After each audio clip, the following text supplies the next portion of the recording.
Did you know that the Titanic sank in 1912? That's how one child introduced himself at a birthday party. Not, "Hi," not his name, the Titanic.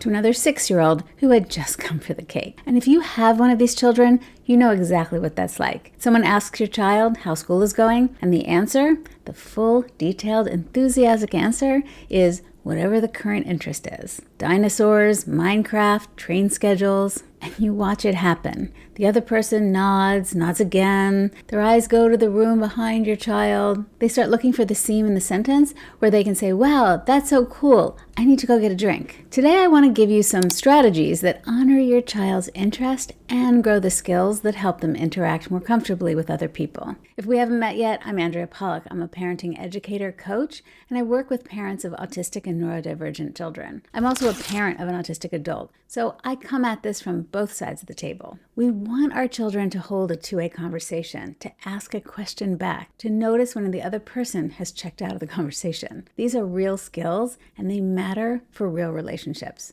So we redirect, and you know the move, the hand on the shoulder, the slightly too bright voice, "Okay, let's let grandma talk for a minute," the little squeeze that means wrap it up. We limit the topic, we prompt, "Let's ask grandma something about her." We're teaching turn-taking, topic switching, balance. But underneath it, something else is happening. We want them to be easier to be around. We can feel the room. We want to spare them the face that other child is making. So we try to limit their talk about their interest in order to build those skills. The question worth asking, though, is whether there's another approach, one that grows the skills while working with the special interest. Here's why incorporating their interest matters. It's because the interest is where they have the skills. It's where they're most verbal, most confident, most willing to try something difficult, tolerate correction, stay in a conversation that's gotten uncomfortable. Everything we want them to practice, they have a better chance of doing on the Titanic. Take them off their topic of interest, and we've asked them to practice a difficult skill without the content they're most comfortable sharing. That's why a simple redirect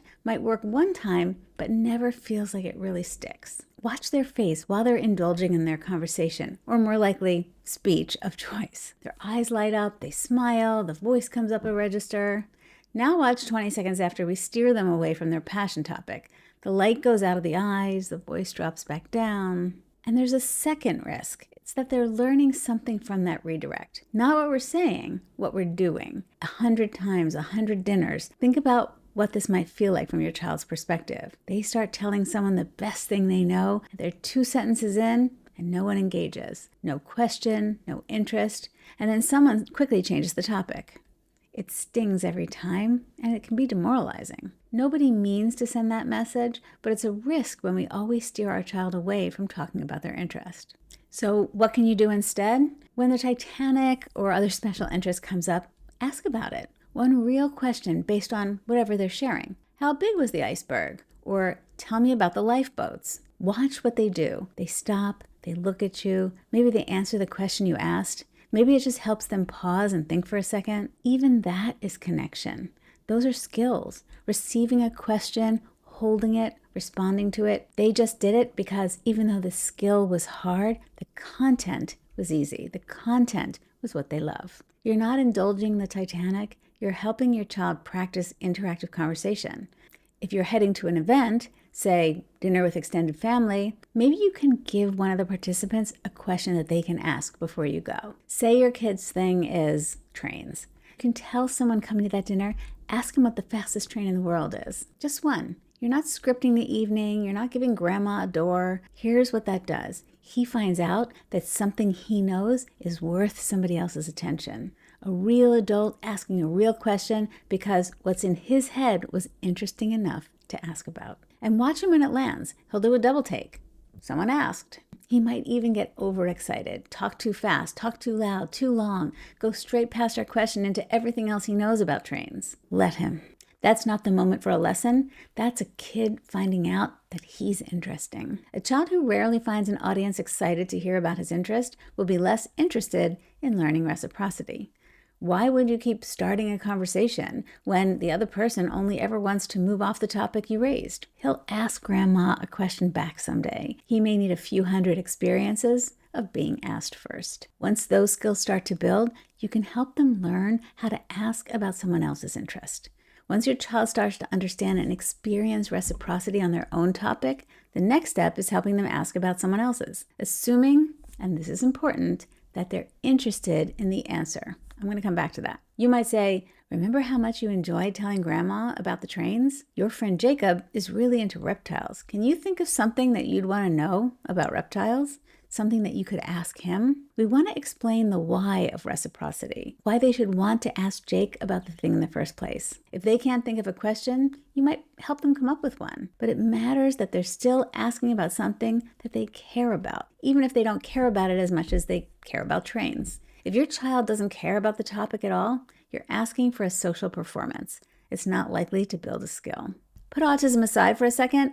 That's not how kids work. Sadly, it is a bit how adults work. We ask about someone's job, someone's travel plans, and then we're already thinking about something else while they're answering because we never really cared about the answer in the first place. Kids in general don't function like that. So, authentic conversation about something you love versus polite noise about nothing.